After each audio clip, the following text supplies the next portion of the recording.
Salaamaaleykum soninka salaamaaleykum surtout ka video ke hani oran ko yan to honda jamu donc xaro xay kan do mi lamzu dollar pro aka la cero mucho donc gay linki wasantay linki wagwantay linki lo masala quoi lo masala sujet quoi comme sujet banda nanti ayani soninka problème principal nga linki sujet banda nanti linki soninka c'est l'entum tasaga aborder no quoi tu vois non. Donc si je vais entendre dire angana ko so linkara linki ko tak ala wasu asu to rengir ni quoi, c'est à dire que asu atane tu son de la ka no quoi, tu vois non. Donc certaines questions que kempeti pour na ci si joge kam quoi, mais si joge c'est quelque chose qui m'étonne quoi, c'est à dire que hubbe be andar nanti awindi quoi, tout le temps je en parle.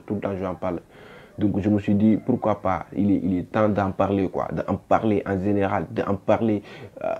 entre nous quoi, il faut monter à Kama. Donc on a des problèmes, il faut monter à Kama pour moi on a qu'à résoudre nous quoi. Donc du coup là j'ai pris la décision d'en parler aujourd'hui. Et puis Linky, non franchement parler, ça m'a étonné. Je me suis dit attends, je vais en parler quoi. Certes il y a une vidéo à une chaîne YouTube qui est un problème. Si c'est un problème, c'est un grave problème. Donc que nous problème, il y a un grave problème.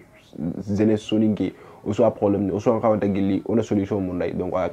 que ça se termine de bon quoi, tu vois. Donc quel sujet il y a une comment on peut hora on tagaruki, tu vois non. Donc alors grand cas ok bon agam go bunyar quoi, tu vois non. Donc quel sujet no ha deligi lo ko commencer aller on a kenyo habon ma on a kenyo question ma on a kenyi bon ho ma quoi, tu vois non. Donc je ne sais pas trop mo ha habonu gaja pour na kembo ga ndakendu quoi, mais oku ngega tawe kibe donc solo gaja pour na lawati no habonu gaja parce que kubiru gaja nga lenki ko tage peut-être kunno ko habona kubiru ga me karine peut-être kunno ko habona wo sala no yanu ko quoi, tu vois non. Donc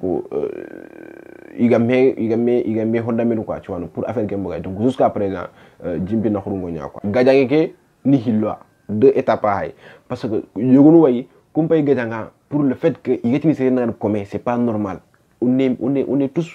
au même pied d'égalité quoi. Usumbana tagendo hore tagendo come tagendo hoy asumbana quoi, tu vois. Yugo hay gadanga pour Kenya pour nanti sumba isumbana quoi, tu vois non. Donc kinki là c'est je suis d'accord quoi. Comme gatini usumbana quoi, c'est tout à fait yumi hunenga, tu vois non. Là je suis d'accord. Deuxième point kagadi yugo hay gadanga nanti come ndo tagé wala come ndo hore wala tagendo hore kula wa yakini me quoi, parce que iti kenta qur'ana no ni nanti tagendo hoyre lan tay yakini me, tu vois non. Donc itu qur'ana kenda gandi ndanya al kharawa yakini me quoi, hari komen ni medo hore ni mera wa yakini me kenda gandi ndanya qur'ana no quoi yugo no hay gadanga pour Kenya. Donc xawona di cause nu hilla hayre quoi. Donc première cause ke ni mani kubero gadanga do première cause ke kunni kubero gatini osumbara osuni alla ko wonya quoi, tu vois non. Donc kungere donc deuxième cause que xalmani kumenu gatini komendo hore wala komendo tagé wala komendo hoye kullawa yaxini me, tu vois non. Donc je suis d'accord avec tous les causes, je suis d'accord avec tous les deux quoi, tu vois non. Mais deuxième cause que c'est à revoir quoi, tu vois non. Donc après on a première cause que on a mis récap, on a deuxième cause que donc première cause que je suis d'accord, je suis parfaitement d'accord, je suis d'accord à 100%. Nanti on est tous de même quoi, tu vois non. Kusuni alla ko monya donc ko horen tahazu comme tahazu tagé tahazu, tu vois non. Donc c'est ça quoi, osum bana quoi amawade. Donc angana hay je vais prendre l'exemple de moi quoi, tu vois non. Ngey xoro peut-être lawetini ko mon naganya quoi, hein, tu vois non. Ngey xoro ko mon naganya ngey xoro no be parce que ku bangi ke ku danyere ngey ga no be quoi non ama kabe anande senan comme, tu vois non. Donc nous voulons que nous akabanto nya ko kunu ko lawti sen nak kinin ko mi gonya kinin poynya, tu vois non. On se taquine sur ça quoi, mais au goût alhamdulillah on me wutu me kam quoi. Donc hari ke gëna ñoko me xayana domé xayan ciaka xayangil comme ngemo ngi. Donc amé ngabe ngol quoi, tu vois andak tagendo ko me ngar domé an hore ndo hoye ngar ko me ngar domé, tu vois non. Iga terrain donc c'est tout à fait c'est là he andu ken taxawanta terrain quoi amara. Mais au contraire que nous yugunu ki ñani problème que quoi nous yugunu wangana daga angana hari ko mo lemeno takal lemengar domi me sax c'est un problème, walla ngane tan ko mo leme do horo leme kinkindo ko mo leme ki anta ko ngala dome hara ngani wari dome juste comme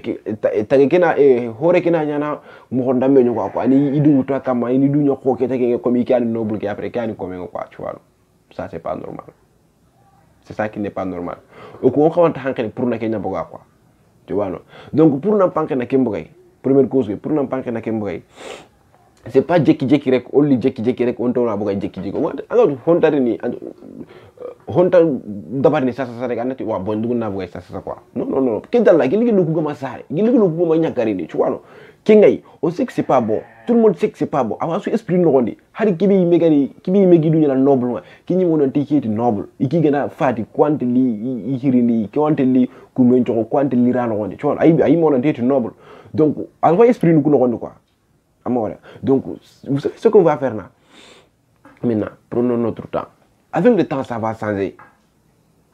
Ça va changer quoi, tu vois non. Mais on a tout forcément changer mais victime baka quand tu dis la vérité. Tu vois non. À la naissance donc on a né rek, on a changé de ganding au kismano, il y a des histoires nous expliquer. Au kismano. Iyanyi tele iyanyi hoyi ndabari ni tron kadi iyanyi miti azu lande ki musa no kono peut-être ngana histoire ke ko la arabe katini yogo no quoi tu vois non mais c'est ça quoi c'est à dire kebe gandinga ken taxay lenki quoi amara lenki ken taxay c'est ça donc avec le temps ça va changer quoi mais on m'a brusquement on doit qu'on changer brusquement angen nan papa waka am papa nati exemple yikeni komenya angen nono ba ngedi komé anga ba nanjara anansi akane tu vois non donc c'est ça quoi il faut comprendre notre quoi nous kumane avenir no quoi kumane no quoi maka donc kumane ga serbe maka ma xorti linki wala ndangi kumane wari ni wo tu vois non donc en tout cas moi c'est ça mon conseil quoi kani maka nga conseiller no quoi donc c'est pas l'appel que o me gadjanga o me karini o me hondamir quoi ça n'a pas de sens frère voilà sens c'est quoi sens c'est gadjangu kudo hoy manu ko sens c'est quoi nge c'est nga tingra anke comme lemenya nata OK merci tu vois non parce que ngadu kebe comme nyane ki anke anta hasinga anta hondamir quoi amora donc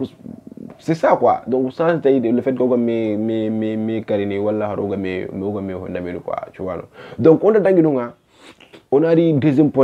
cause que me kubinu ga gajanga nanti na koma ko kedo hoda ko parce que soron na nyarime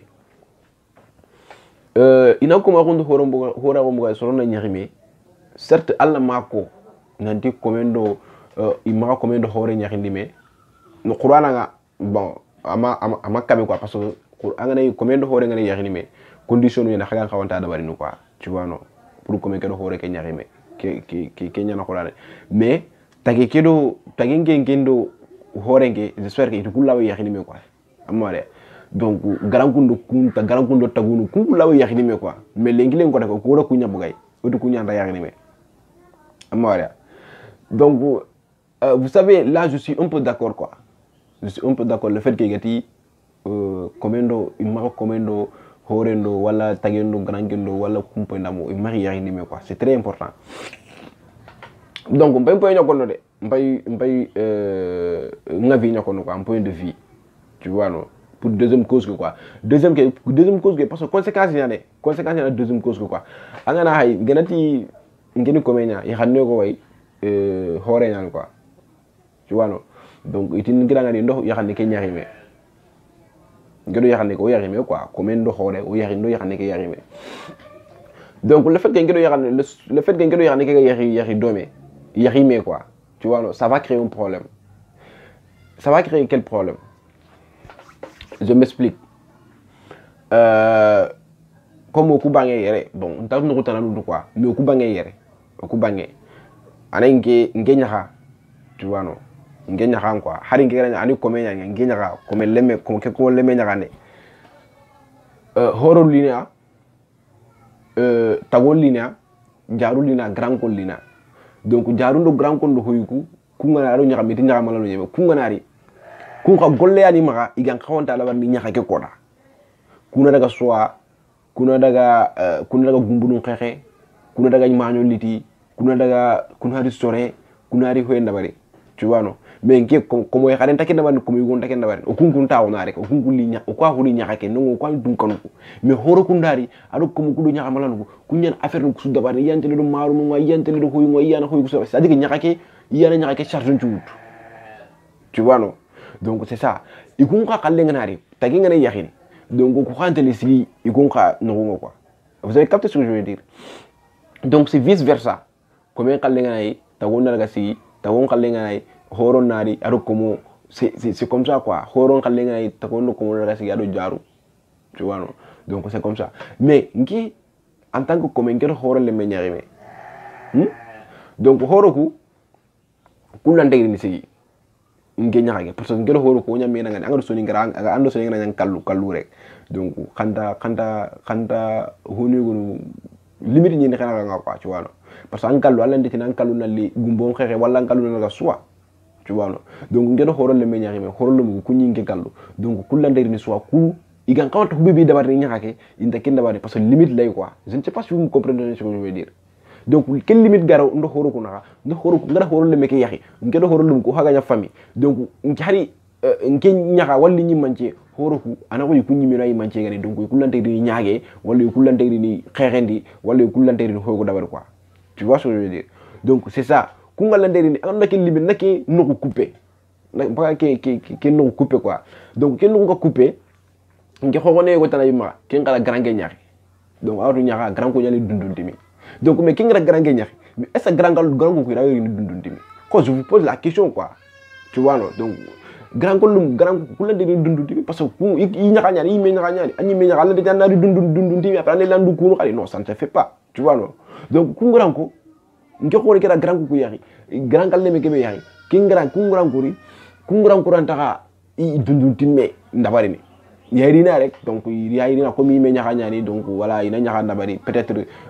surotana no alini ñaage mais grand ko ku lante de ñaage donc surotana alini dundundimi donc grand ko rande de dundundimi ko alors ko dundundimi ma dundu ñami di jubure merci jubure quoi tu vois non donc c'est ça c'est dans dundundimi parce que grand ko ña tradition ni kenga tu vois non donc kera ke ngi xone na ke grand ke ya dali non nga ngone ke ngala non couper o ko grand ko oranta ka tele me xew nga parce que ñam mi nga kallu pe nga to da oranta ka tele me xew nga oranta tele me xew nan ci quoi mais c'est à dire que oranta tele légué wala ambiance lo xew ke parce que woni me kallu noy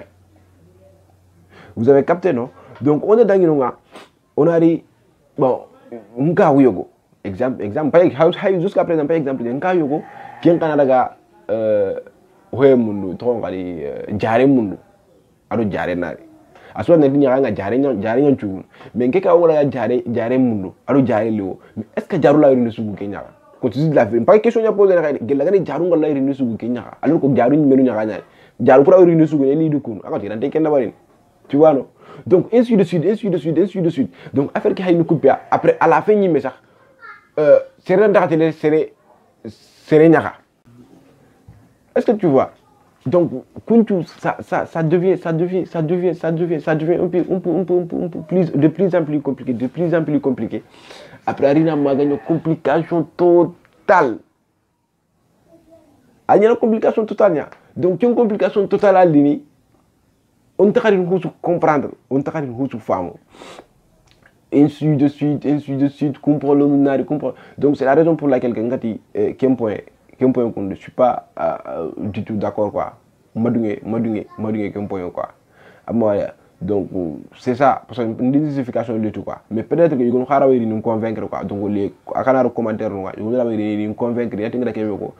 ils ne sont pas hoy masala nga quoi hoy masala nga o marié pour na surtout